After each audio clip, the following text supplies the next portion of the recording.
1925లో ఆర్ఎస్ఎస్ను మొదలుపెట్టినప్పుడు వాళ్ళు ఒక నిర్ణయం తీసుకున్నారు. 100 సంవత్సరాల లోపు ఈ దేశాన్ని హిందూ దేశంగా ప్రకటిస్తామనేది ఒక నిర్ణయం. స్వతంత్రం వచ్చిన తర్వాత కాంగ్రెస్ పార్టీ అమలు చేస్తున్న రిజర్వేషన్లను రద్దు చేసి రిజర్వేషన్లు లేని దేశాన్ని ఏర్పాటు చేస్తామనేది రెండవది.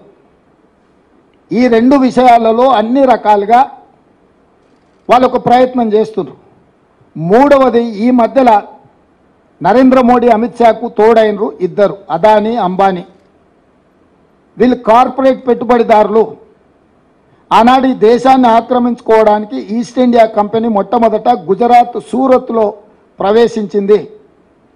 సముద్రం పక్కన సంసారం మొదలుపెట్టిన ఈస్ట్ ఇండియా కంపెనీ అక్కడి నుంచి కొంచెం కొంచెంగా జాతుల మధ్యలో ప్రాంతాల మధ్యలో వైరం సృష్టించి రాజ్యాలను ఆక్రమించి అఖండ భారతదేశాన్ని మొత్తాన్ని తమ గుప్పిట్లో పట్టుకొని కొన్ని వందల సంవత్సరాలు ఈస్ట్ ఇండియా కంపెనీ బ్రిటిష్ సామ్రాజ్యాన్ని ఏర్పాటు చేసుకున్నారు.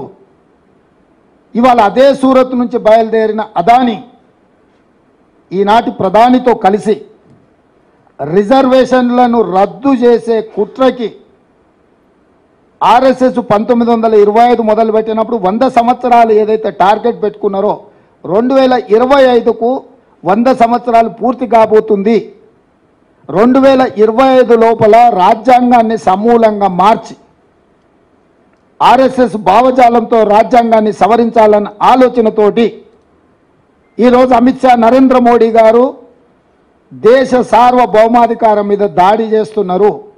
రాజ్యాంగాన్ని సమూలంగా మార్చాలని కంకణం కట్టుకొని రాజ్యాంగాన్ని మార్చాలి అంటే 2/3 మెజారిటీ కావాలి.